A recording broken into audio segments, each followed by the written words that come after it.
Well, hello there, and welcome to another recording of the Social Media News Roundup. We are back for more reviews, rants and raves about your favorite social networks. And joining me, as ever, is Natalie Eminae from Okoko Media. So, Natalie, welcome back to the Social Media News Roundup. Thank you once again for having me, Pascal. It is great to be back.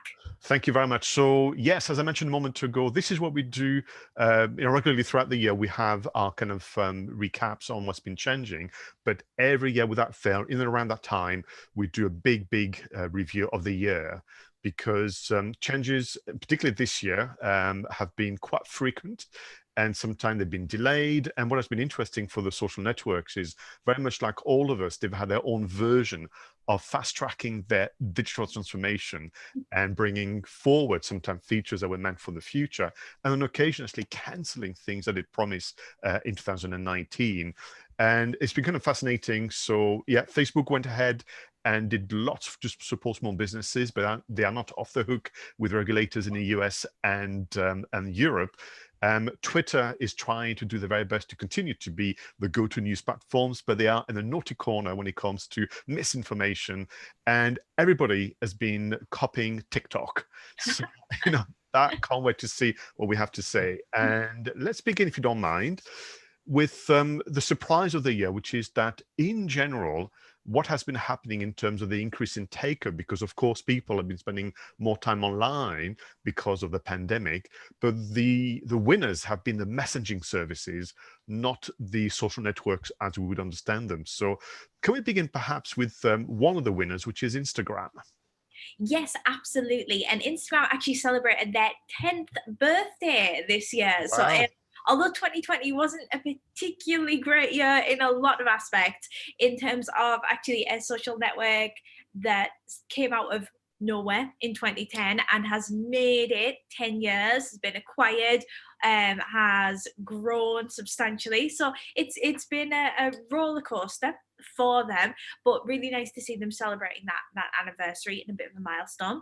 Instagram is probably one of the platforms that we've seen the most change from out of absolutely anything.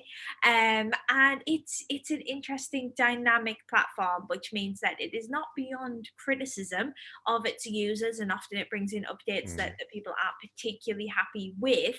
But it is arguably one of the ones that is seen to be more proactive in terms of launching new features. So some of the very latest features to come to Instagram have been all around messaging, and the idea that as we are perhaps more separate in person with our friends and family, even colleagues and loved ones, a lot of different categories there. We are looking for ways to be closer through our digital channels.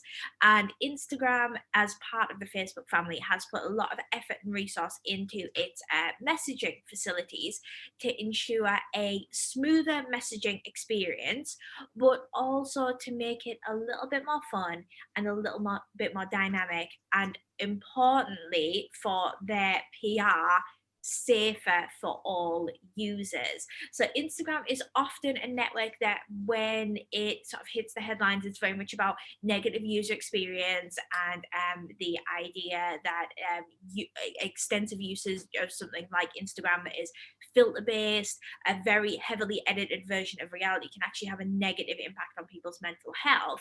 The most positive platforms for mental health via social media are actually platforms that increase our positive communication with peers. So actually being able to engage with friends, colleagues, family in a sort of peer-to-peer setting. They are often through sort of feedback and research. These are the bits of social networking that make us happiest and bring the most fulfillment and positivity to our lives. So although Instagram is never going to be able to tackle issues around body perception, issues around certain stigmas for mental health conditions, it will do its absolute best. But what it can do is actually make this platform an easier place for us to connect and have a more in real life experience with real people, rather than heavily edited celebrity accounts or brand accounts or things that are constantly just bombarding us with a bit of a strong marketing message, whether that is to sell us a product or to sell us an ideal of a celebrity so that we build in that fan following.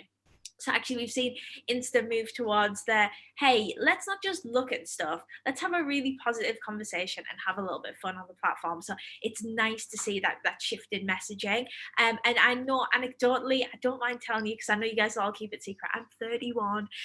It's one of the platforms that me and my friends use most in terms of group messaging, to be able to send funny pictures and positive affirmations to each other, all at the click of a button. So for me, anecdotally, it works well from a messaging perspective, and new features are always welcome. And you know what's interesting? You're reminding us of the 2019 Facebook conference, because of course we didn't have the pleasure of a conference this year. I mean, they did do a quick account on video, but it was really quite boring to watch and not particularly interesting. 2019 conference, which is the 3-day conference, they go through the F8 conference. They did announce that Instagram would play a role in that kind of positivity, and how they would actually reduce, the visibility of, I suppose I'm going to use the term influencers, perhaps, wrong, but in terms of celebrities as opposed to close friends and family. Because if you remember, the very last presentation of the conference was around this psychologist who did the research, saying that whenever you get a message from the friends and family, you're kind of well-being barometer, and that's just, these are my words, go up. If it's a complete stranger, it's a 0. If it's a brand, it's -1. So that's really quite important. You mentioned obviously that Instagram has been the headline a few times for, let's say, not always the best of things. But did it help when Sir David Attenborough opened a Instagram account and got more than 2.5 million followers in 24 hours? Absolutely, and he overtook the previous world record holder, which was Jennifer Aniston, who had previously Big resisted fan. for a long time to join Instagram. So when she joined, it was quite hyped.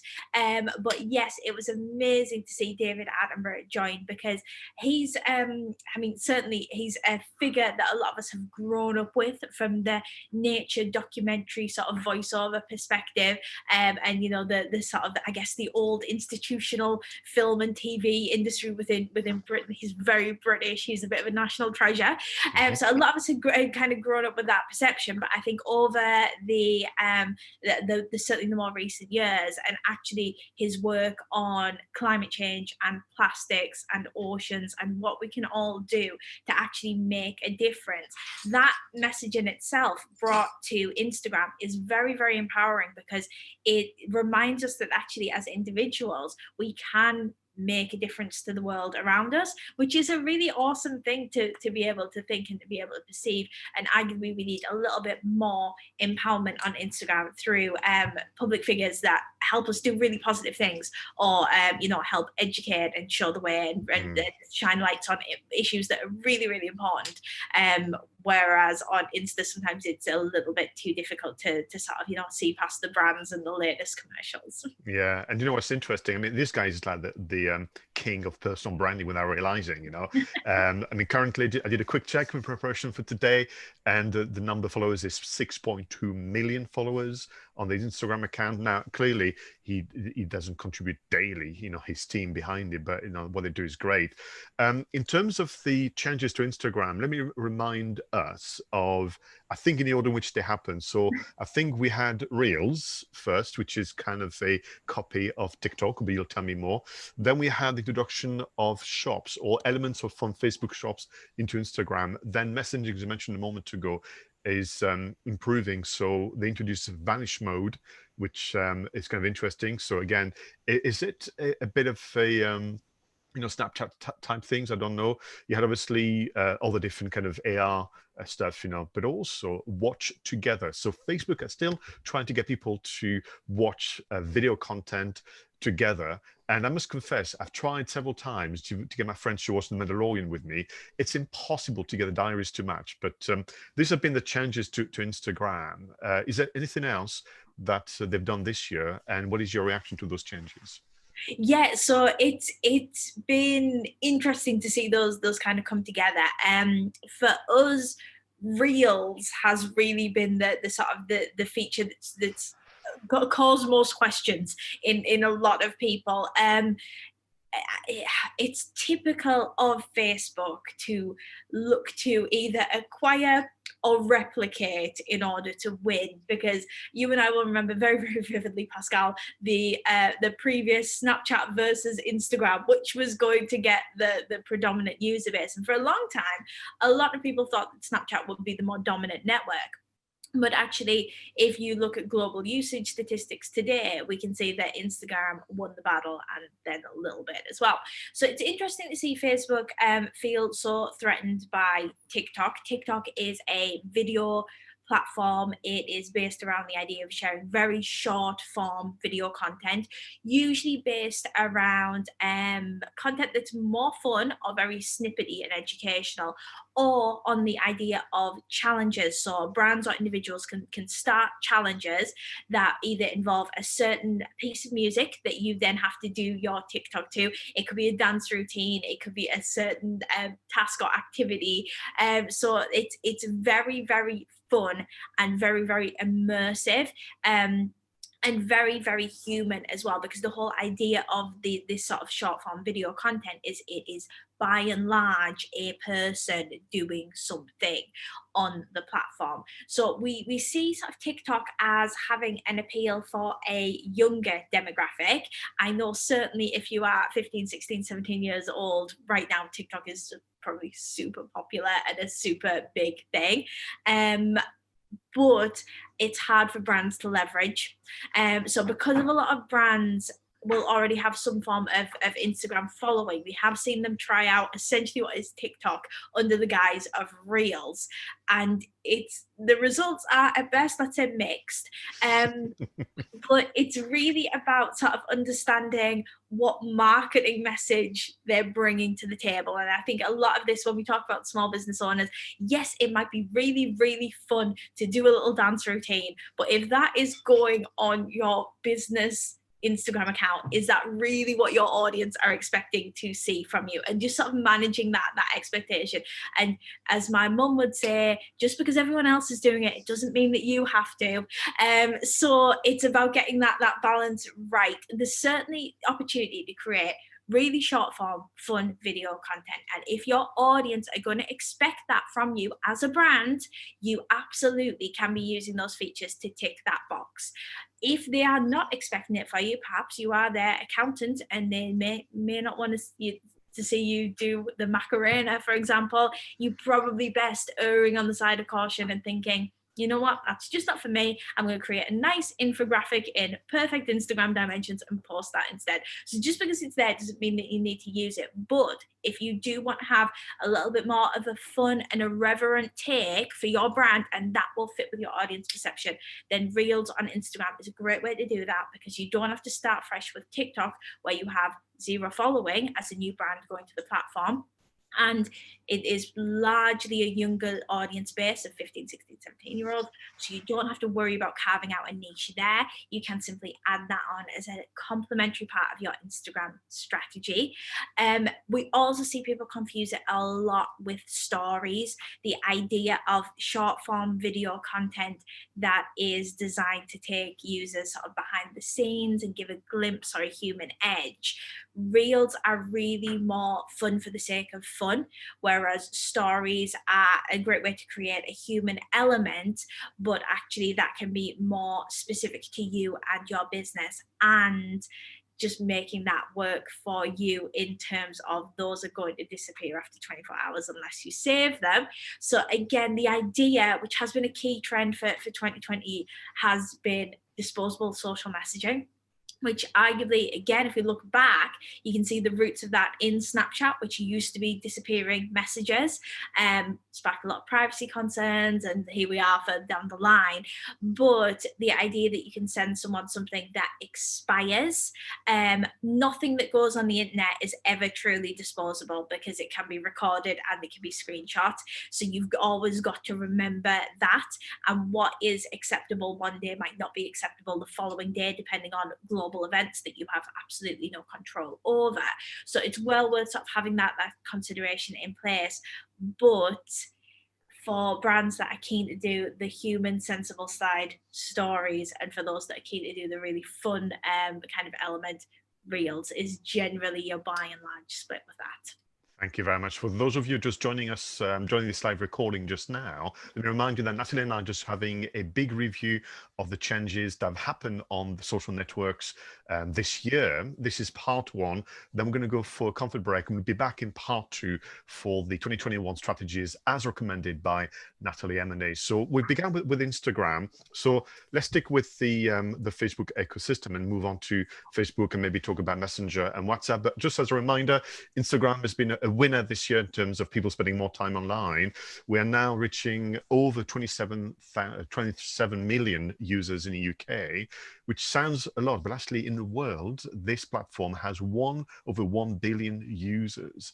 And what is interesting, and I've noticed this year a lot, Natalie, is where there is growth is obviously in India and South America, which leads to a lot of the platforms, including LinkedIn, to actually do a lot of new development in those territories. And there's something actually quite interesting and humbling that us in the UK are the longer top tier when it comes to all those features and changes. But yeah, let's talk about Facebook, and please take the lead. Let us know what you want to talk about. Absolutely. So Facebook is a network that is not without its controversies and it is not without difficulties, but it is still the global dominant player when we talk about social media as a whole. We are seeing some new legislation coming in for Facebook, particularly in the UK. If you have used or use adverts that feature the messaging facility, so prompting people to message your page, or the lead gen facility, which is very popular in certain sectors, Facebook is actually, well, the official line is it is now paused. It has not been removed. It is paused in line with the latest EU regulations. So we are seeing Facebook remove that functionality for brands, and it's also being removed from your Facebook insights. So you're no longer actually going to be able to see how much of your activity prompts messages to the page, which is for a marketer a little challenging. It's even more frustrating that outside of the EU, brands can still do it, but within the EU, we are really struggling with that. So at the moment, that messaging facility is paused, and it will be very, very interesting to see how Facebook shifts that, because for brands and businesses, messaging with customers on a one-to-one basis and actually giving that customer the ability to speak informally at their pace with your brand online via a digital device is a huge selling point. And we have talked about, the importance of Instagram getting these new messenger features in there. Largely, yes, it is for sort of peer-to-peer communications, but individual users are getting more and more used to actually being able to sort of speak to their brands online. And for the businesses that we work with and look after Facebook pages for, you pick up all manners of inquiries at all times of the day. And it's a great way for a lot of people to actually engage with a brand at their pace. It's controlled. A lot of people now, particularly in certain age groups, millennials, don't necessarily love picking up the phone. So actually having the facility where someone can message your brand has huge value. What they have introduced to remove this as messaging facility as an ad metric has gone away. You can now click on an ad and it will ring a company directly. But I think actually that may lead in a lot of instances to quite a negative user experience. If you look at when Facebook users are more active, it tends to be about 8 p.m., 9 p.m. on an evening, depending on your kind of core demographic. Are you really going to want to ring a business at those times of night? Well, probably no. If you click on it and you're like, oh God, it's ringing someone, cancel. It's not the best user experience. But actually, would you message a page at 9 o'clock at night? Yeah, I would. I might not expect them to get back to me till the following day in business hours, but if it's my convenience, I would be happy to kind of send that message. So we're seeing a bit of a shift. It's based on legislation. It will be interesting to see how it rolls out. But I know from speaking to businesses over the last couple of weeks, this change is really quite a significant one for anyone that does rely on messaging with their customers on a regular basis or optimizing ads for that. So hopefully that will be resolved, and there'll be some sort of workaround in 2021 where it is able to be promoted as functionality, but perhaps we get less of the data, or perhaps the sort of customer identity is hidden a little bit more. It would be really nice to sort of see that come back, even if based on legislation it does have to change its current guise a little. Yeah, and talking about advertising, just as an anecdote, all social media platforms, including YouTube, have had a difficult year with regard to the US election, where people were trying to buy advertising space to the point where there was no more time for them to actually be featured on social networks. And you can imagine whereby the demand was such that even YouTube said, we don't have any more slots now, we can't show you any more adverts. And people were just throwing so much money. And I think, as a kind of close link to that was also all that misinformation that has been rife, and they've been using AI and obviously human editors to try and counteract that. But yeah, you're right. As ever with advertising and all things, it's the few that spoil it for the many. What about, there was a big announcement. People got excited about Facebook Shops in and around May and June, and then it's gone all quiet suddenly. Yeah, so Facebook is still rolling it out, but I don't think this went quite as seamlessly as they were expecting it to do. And I certainly know anecdotally from businesses that we've helped sort of set up, you have to jump through quite a few hoops to be verified, which would completely make sense. But a lot of people have fallen into a trap where their account says, congratulations, you've been approved. And then directly underneath that, we're sorry, you were not approved on this occasion. So it's sort of like, am I approved? Is this live? Can I see it? Is it going anywhere? So there are a lot of gremlins in the system, to be fair to Facebook. Unfortunately, it has not gone smoothly. However, we are still expecting reasonable things from Facebook Shops. They will run on the same platform as Instagram Shops, and we have already seen in the Instagram redesign new tabs for Reels and for Shops. So we're actually getting that introduced to try and encourage us as users to feel more comfortable with that feature there. Facebook Shops will hopefully be a way for us to purchase products directly via Facebook, which will be a little bit of a game changer for small businesses that perhaps get a little bit sick of paying high fees on things like Shopify or even Etsy, and that might be prohibitive to them setting up. I think certainly, given the way the world is going for 2021, where we're actually seeing more people work on their side hustles and have a little bit of something else that they do, because they might also be really good at making, well, on Instagram this year, I bought a felt unicorn for my niece, and gorgeously handmade. But the lady that produces them, she only sells on Instagram. That's her only route to market. So actually, all these people that have these fantastic little hidden talents and these things that they would like to bring to market, it should hopefully be a more accessible way. What you will need to be doing is ensuring that you are properly set up so that your website and anything that Facebook is going to use to verify you, like your bank account, are properly set up, so everything is clear in an appropriate name, so either in the name that you use for Facebook or in the business name that you are looking to set up, because there's lots of people that still won't use their actual name on Facebook. They might use a nickname. Technically, that's against their terms and conditions. So when you actually start to go through things that require verification, it's going to trip you up. So if you are considering Shops, just make sure all of your ducks are in a row and be patient and just work through those elements on there is the best advice that I can get. But the features that are coming out the other end will be worth it. The ability to upload your products, to have them listed, the ability to retail without people leaving the app, and the ability to build little collections and moods, so people don't have to shop by product. They can shop by theme or by demographic. So actually, you're making it easier for people to have a really positive experience for retail, where we're not going to see that. We don't have the ability to go and have a lovely Saturday morning of Christmas shopping in packed stores with Christmas decorations and carol singers and mince pies and that sort of experience.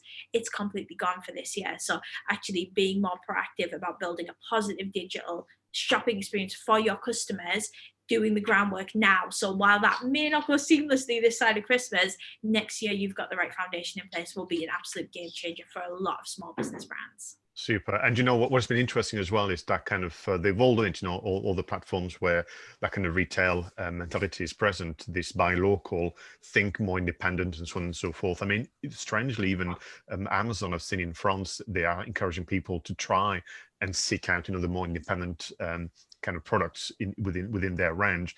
So in terms of the shops, we know that it's been extended. So it's always tricky to now know chicken and egg, you know, was it Instagram or WhatsApp or Facebook shops that came first? But it all seems to now become more of a seamless kind of experience. And that also is true for messaging. So you mentioned a moment, you know, that Instagram has inherited some of the key elements of Messenger. One of the big news, bear in mind that we were all stuck at home for quite some time, was Messenger Rooms. Yes. Oh, messenger rooms. Again, it's like Watch with Friends. It's a feature. It's there. I'm not really sure who asked for it, but it is there. So the idea that messenger rooms could be your hangout, and if you think about a traditional office experience, for example, so you might be at your desk in your office, and during the course of the day, as you're just sort of getting on with your work, people might drop by your desk. So you might have someone pop over to ask how your weekend was, and make a little bit of polite conversation, or you might have someone come over to catch up on a project, or you might take a personal call and just catch up with friends or family, or do a little bit of texting, a little bit of messaging, all the things that you might do at your desk while you are doing other things. The idea was kind of a replication of that in Facebook. So you might be sat at your desk, just sort of on Facebook, but doing some work at home. So you are physically only you in the room. It's about whether we could make that a little bit more of a experience where you are physically on your own, but you can be contacted at any point by anyone, and just basically flagging yourself as a sort of open to kind of conversation. So people could come in and they could join your room. Within that, you could message, you could video call, you could do anything that you wanted. So it is there as a feature. It's something, again, like incorporating other elements. It feels quite Microsoft Teams in terms of you could be working on your spreadsheet and then you're getting a sort of like Teams call about an update on a project. So it's like a Teams, but with a bit more of a recreational sort of element built in. And for me personally, I haven't really taken to it. I've tried it out a few times. I don't know whether you've got a slightly more positive experience of it, Pascal.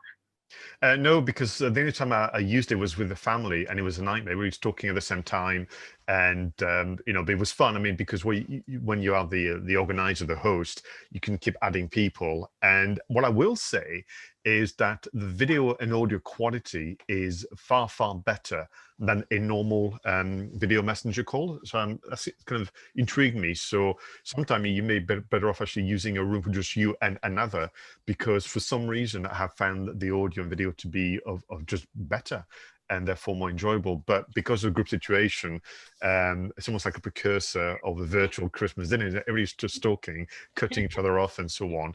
What I would like, so I know that recently they've done some tests in India whereby you can go live with a room. So that's interesting, whereby could you do what we're doing at the moment? So in terms of the tech we're using, and also wanted to spend a moment just to thank the team at Digital Drive to invite us to do this live recording within the private group of #DigiDrive Durham.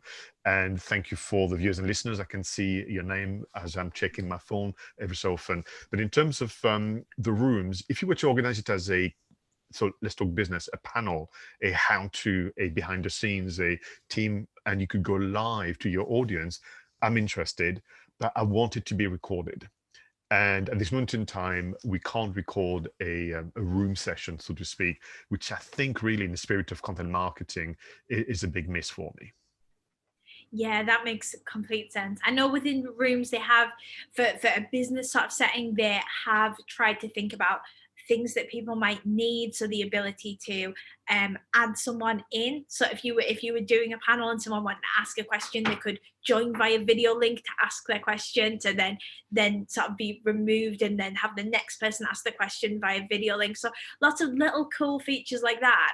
But for most businesses, you're exactly right. The big one is actually being able to record that content, to either have it for reference or for shareability afterwards, or for user experience, offering it as a catch up for anyone that may want to sort of review certain elements, or who wasn't able to sort of join in. So the big thing is actually recording and storing that video, not just having it as a sort of one hit wonder, when we're so used to being able to take content and media and repurpose it or reshare it.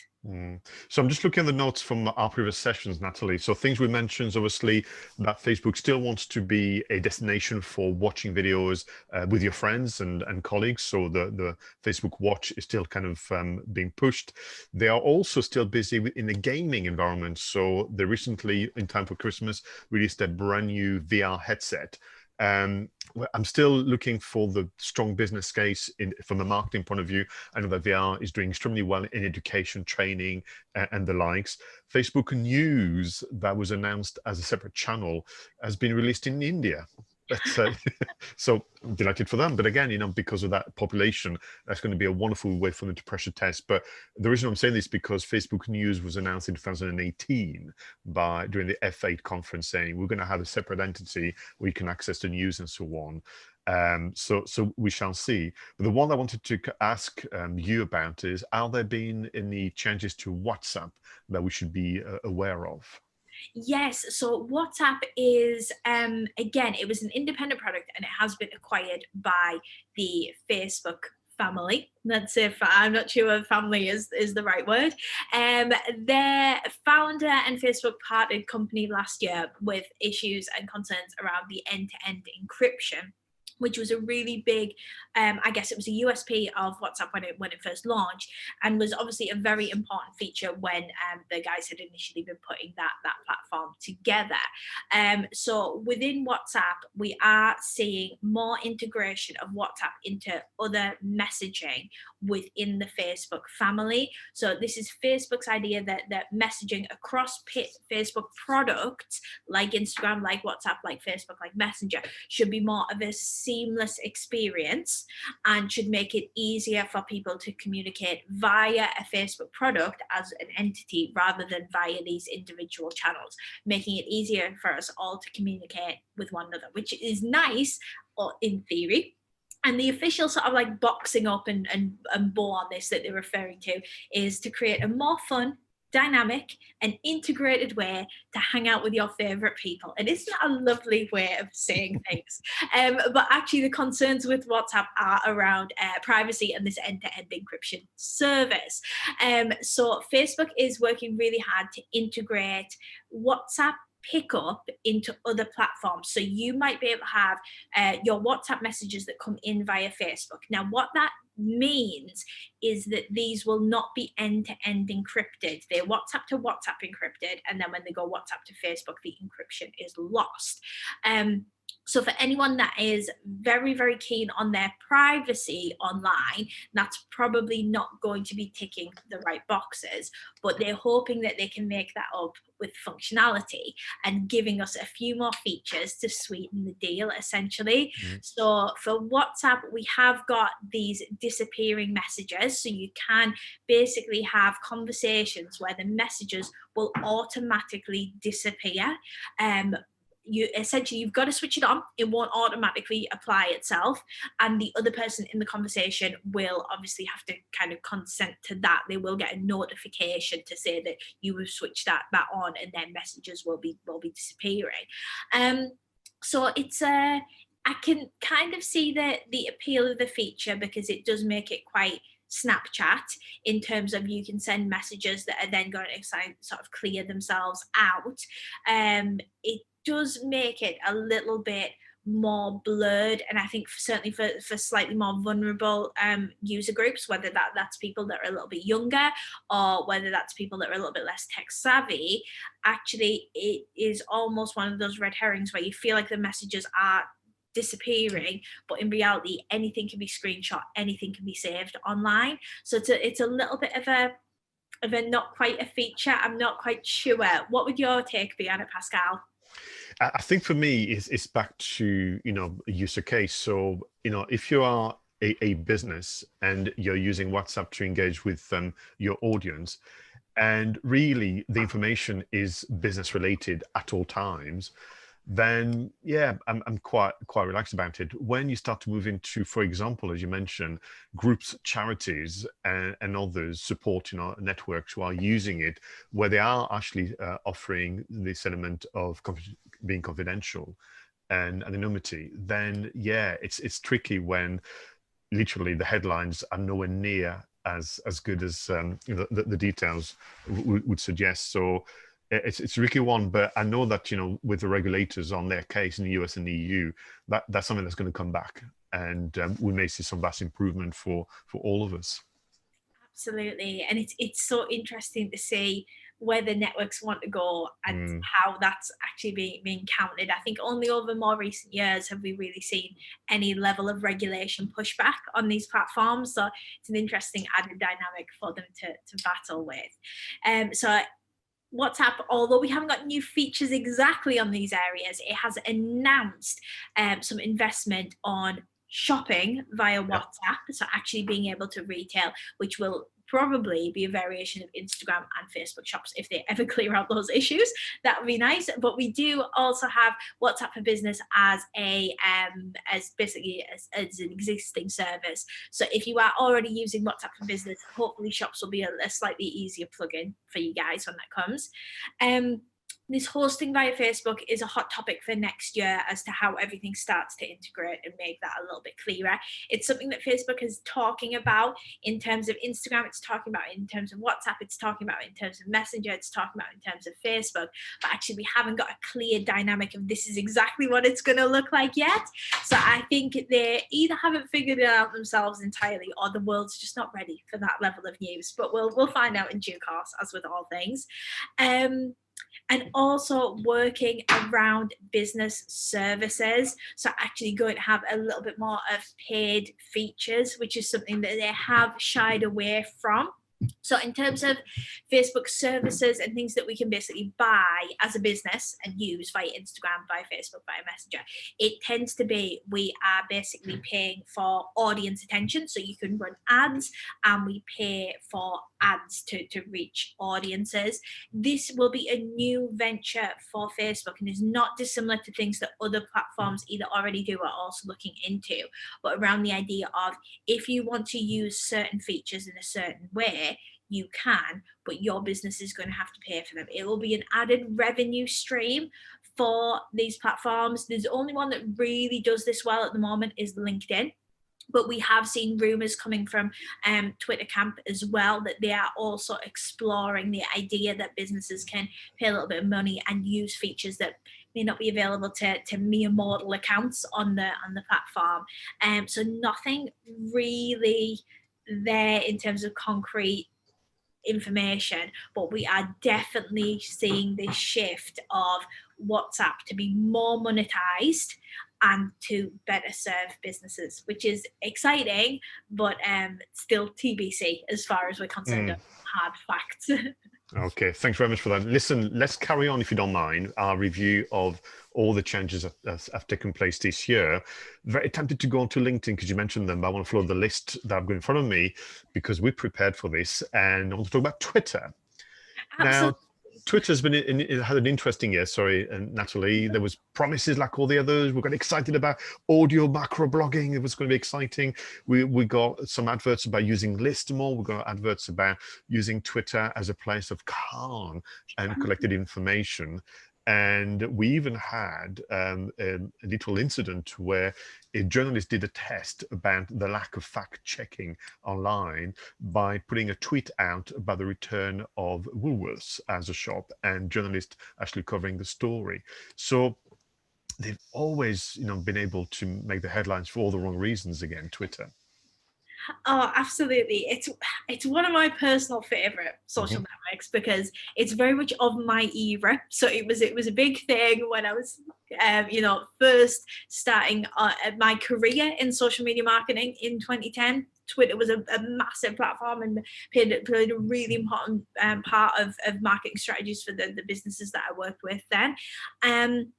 But it kind of, I don't know, I feel like over that decade, all the other platforms have kind of got their things figured out, but Twitter still doesn't really quite know what it wants to be when it grows up. So we are seeing challenges and changes coming to it as a network. um its constant battle is with fake news at the moment, and this has been sort of turbocharged by the US election, and by the coronavirus pandemic, and the ability to share news and information. I should probably put those in little quotes, easily, quickly, and to potentially reach a global audience is unlike any other platform. So if, for example, I was to post on my LinkedIn, predominantly that post will only really be seen by the people that I am connected with. And some of them might share it, but really sharing on LinkedIn is quite a limited feature. So the kind of the scope for that post to have in visibility terms is it's measured. But for something like Twitter, where we can use hashtags, we can jump in on global conversations, and actually that our content can be more readily discovered, and there is a massive culture around the retweet button, it is interesting to see that while that's great because in certain lights and raising awareness for certain issues, messages can be shared from anyone, anywhere, and it can actually have this huge global impact. Unfortunately, it also works for bad things as well as very, very good things. So we are seeing Twitter try and battle that. I can only imagine the crisis meetings that happen at Twitter HQ on, if not an hour by hour, at the very least a day by day basis, in terms of having to put warnings and disclaimers on tweets that are coming from the US president. Whoever thought we would see that? And it really has got Twitter, rather than innovating and talking about all the new really positive things, they are firefighting massively this year. And we have seen a few new features. We have got Twitter Fleets, which is basically stories for Twitter. Of my Twitter account, right, I've only seen one fleet posted, one fleet by one person, and I'm ashamed to say I didn't even watch it. That's but it's a feature that no one really asked for. Again, we've got it because other platforms have it, and they see that Instagram does well out of stories, therefore they incorporate fleets. It's not really in keeping with the network itself, where Twitter is very much based on a scroll. It's very much, you click that, you kind of watch a bit of video. You're not used to that much video content on Twitter, or if you do, it comes with a bit of text and usually a link, and it has more functionality. So it's interesting to see that they're looking around for what to do next, but at the same time they can't really commit because we are still trying to battle with these bigger issues that are global issues, but really affecting Twitter more than necessarily other platforms. They have toyed with the idea of, we'll launch a subscription-based service. They had posted as to what those features might be that a business might look to pay for, but to be absolutely honest, they were very, very poor. It was things like, oh, you can change this color on this bit of your profile. And it's, realistically, unless you are Coca-Cola, where you have a significant marketing budget and it's really important to you that things are red in certain areas, it probably won't make that much difference to a lot of businesses. And I can imagine for certainly small businesses, a lot of those features were things that you would probably think that would be really lovely to have, but I will never pay for it. So it launches Twitter in a bit of a tough spot. And I think hopefully if we see some starts to change as we go into 2021, where perhaps we can get a little bit more closer to normal, perhaps some US issues resolve with an outgoing president, and we see a little bit more positive change with an incoming one, then it may calm down. Maybe we'll get back to looking at the actual features, but certainly outside looking in, Twitter it's a platform in a little bit of a sort of, they can't see the woods for the trees crisis right now. Yeah, no, I'm like you, and I'm a huge fan. In fact, the Twitter user base are big fans and big supporters of the platform. But back to the fleets, I just can understand the need because actually, by their very nature, the tweets are, by their very nature, very short and ephemeral, and you kind of scroll through. And I mean, I do believe that Twitter is indeed a go-to platform for news and updates and things that are very snackable in nature. It's not a platform you go back to, unlike maybe LinkedIn or Facebook. So I remember seeing this. Let me go back and find it again. And I think there are more important features and more important ways for them to look after their user base and coming up with stories. And I think it was Roger Edward, my co-host on the podcast, saying, that he heard someone say, "Soon I'm going to find stories on Microsoft Excel, the way this is going." But in terms of Twitter, the one that I got excited, but it only lasted a day or two, was the audio microblogging. So you can record, obviously, voice. So I'm intrigued by that. They also suggested that they were going to do a foray into a semi-digital radio station, giving people more. And I think in the context of podcasting, and how popular it has been over the last 2 years in the UK and this year, of course, because of pandemic, the increase in listening, I thought that there may be something in there, and oddly could be a return to their roots, because obviously many decades ago Twitter was invented, wasn't called this, but was invented by a podcasting company. What I think has been interesting for me is they are making kind of noise in and around this idea of come to Twitter if you want things to be calmer and just more enjoyable. And they used a bit of a PR kind of campaign in the UK, whereby they could obviously see people tweeting about how much they appreciate going slower. People didn't travel, commute to work as much. They spend more time with the family. They communicating more with their loved ones and so on. And this kind of slower pace that was imposed on us was something that people have enjoyed, and they tweeted about it. So they ended up being a PR thing. And I think there's some truth in that. There's some truth in this idea of a much calmer environment. But I think there's just so much more that they could do with it. And I'm like, I'm a little perplexed by why spend time and effort on the fleets and not on other things that could make a big difference to us. Yeah, absolutely. I think Twitter, it's a platform that has a whole load of love for it. It works very well for certain businesses in certain sectors. It's just, it never really cracked that absolute mass appeal. And it just needs something to rejuvenate. Often it's very easy for other platforms to keep their user base excited about the platform because they're launching new features that make sense. But for Twitter, it's probably been a little while since we've had a feature that has really revolutionized. The only one that I can actually think of is things where they have removed being able to post an image without using your character count, extension of the character count, extension of the video limit. So things that allow us to do just a little bit more, but not make it in the long form content.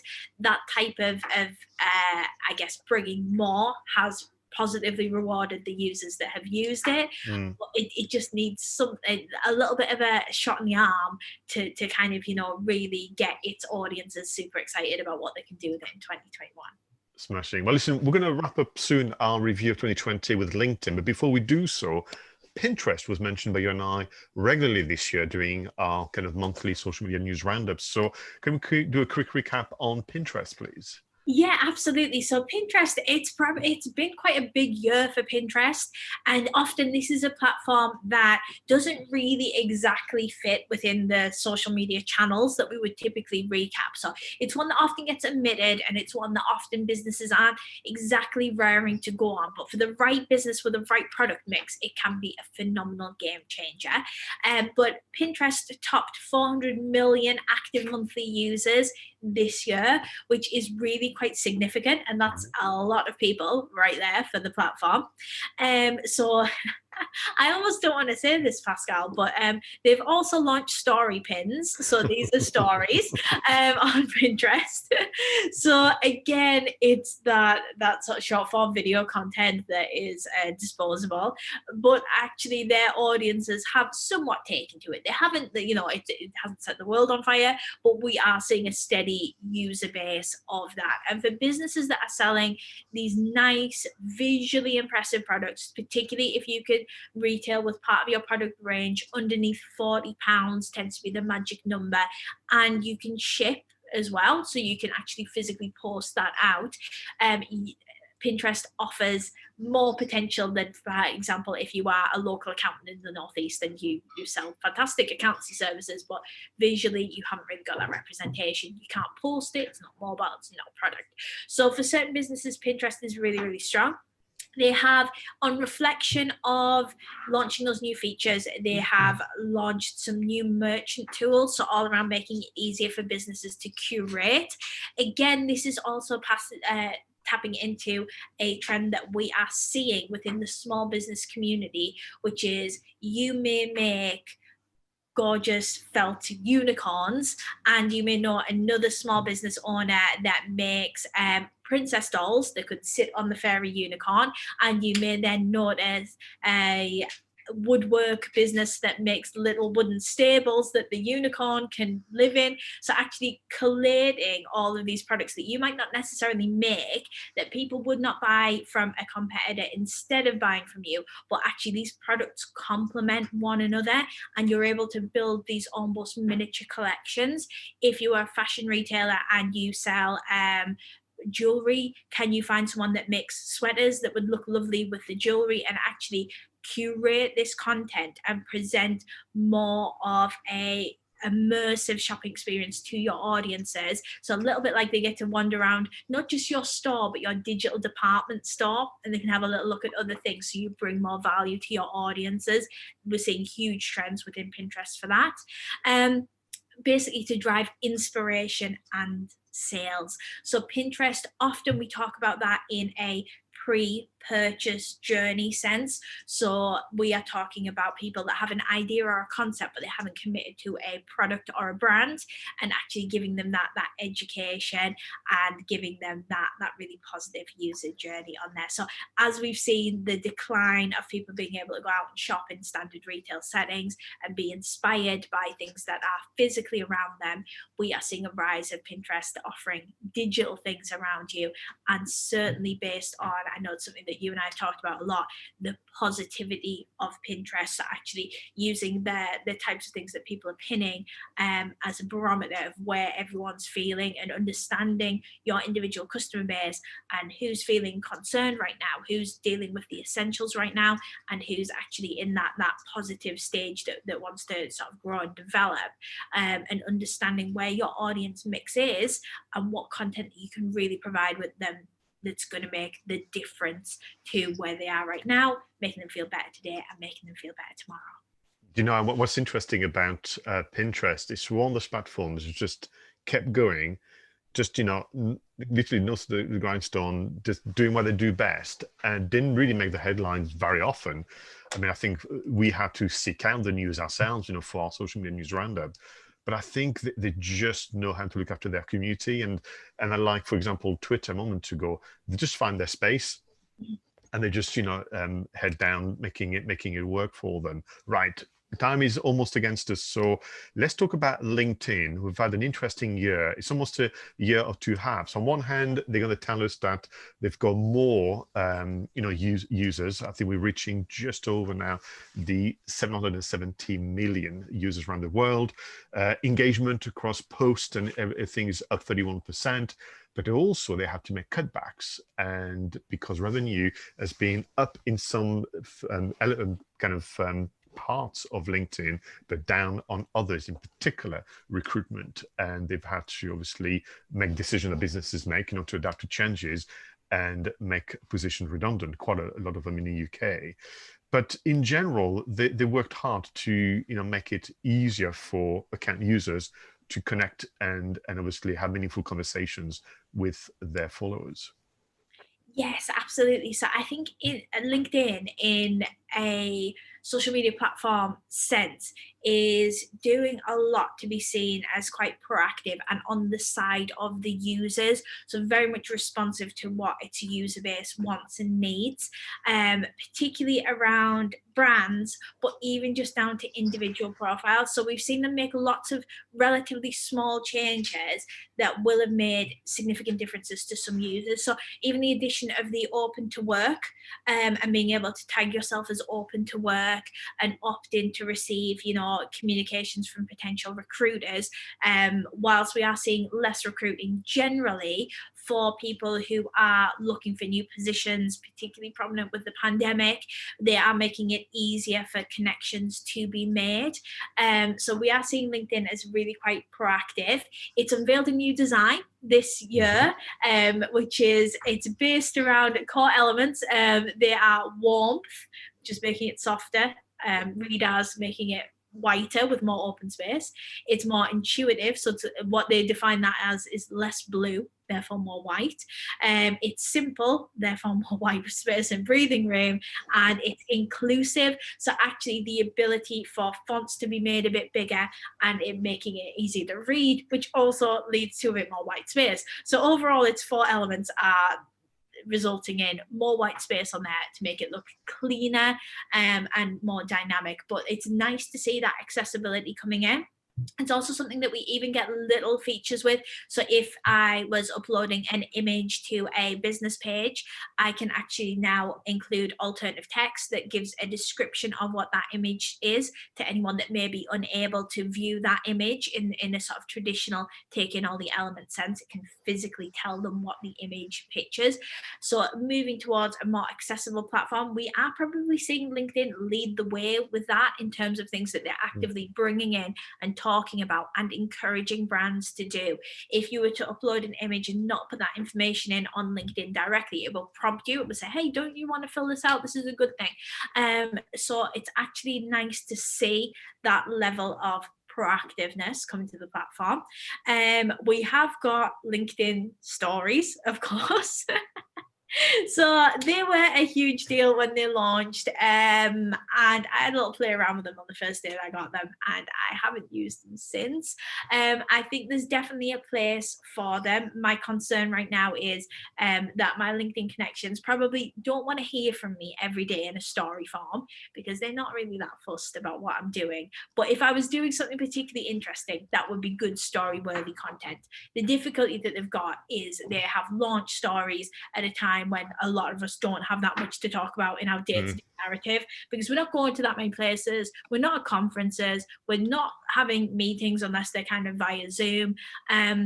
So it's a little bit of a challenge. I'm hopeful that it will not result in a negative user relationship with stories. I know there's people within my network that are posting stories, multiple stories day to day. I hope they do well out of it. My advice would be, at the moment, if you are putting effort into that part of the strategy, think really, really carefully, because it could well be that you will get better visibility for one 60-second video that you record and post on LinkedIn than you would for 6 stories throughout the day. So just think about what's going to maximize the visibility for you for the effort that you are putting into creating that content. But LinkedIn still giving really great visibility for video, still the preferred platform. Controversial about you can go live on LinkedIn. I personally don't have the feature. I don't have it either. I have seen some LinkedIn lives of varying quality. There's some people out there that are going live and delivering fantastic content, and there are some lives that I may not watch again based on what I've seen. So if you get that notification from someone in your network going live, my advice would be check it out, because they might have a really, really good offering, particularly if it's a service or something that you might have a bit of an interest in. Definitely be checking out that content. And essentially making sure that you are getting value from the time that you spend on the network. You know, the other thing that they did, because to take your point about looking after their community, their user base, so they did put a lot of guide, including videos around, being interviewed via video calls. So I thought it was really interesting. There was lots of how-to guides for businesses who maybe were reconnected with LinkedIn after not using it for a while. They introduced, as you may remember, video messaging within the message bit, but it's actually tucked away. You have to really rediscover that it's there. There were some promises of video meetings with partnership with the likes of Zoom, Teams, and Blue Jeans. I don't think that's come off just yet. But I think, in terms of what they've done is also look at events. I know that I've got some business acquaintances who've been using this the feature on company pages of events, but then the link between that announcement and taking people to your webinar platform is not great just yet. But these are early days. I mean, let's remind ourselves that 8-9 months ago, none of this was part of anybody's plan, including those platforms who are going through their own fast tracking of digital transformation. I mean, when I went on the very first online conference of the year, for me was about March, April 2020. And there was someone from Microsoft UK that saying, I sense that this year people are going to be essentially going through 2-3 years worth of digital actions and transformation. So I think whilst there are some shortcomings in the platforms and features on LinkedIn, I think they're going to be improved over time. But back to making business decisions, they also sold off a SlideShare. Now, perhaps people didn't know, but SlideShare, which is the YouTube of professional presentations, was owned by LinkedIn. LinkedIn is owned by Microsoft, so let's get that right. But they're essentially letting go of that, which I thought was interesting. Yeah, it's new owners, Scribed, who are quite well respected in the sort of business presentation sphere. I think it's possibly a little bit of a sacrificed area. So I think if the world was quite different, then perhaps it's something that LinkedIn would have really liked to retain. But as you mentioned previously, Pascal, with the sort of, the redistribution of resource and actually, having to let people go, it's one of those areas that is probably more for the long haul and more for building rather than generating profit right now. But it's one of those areas where, Microsoft, PowerPoint, LinkedIn, you probably don't want the negative kind of connotations if you have an element of LinkedIn that is going stale and it's not being developed and it's not being refined.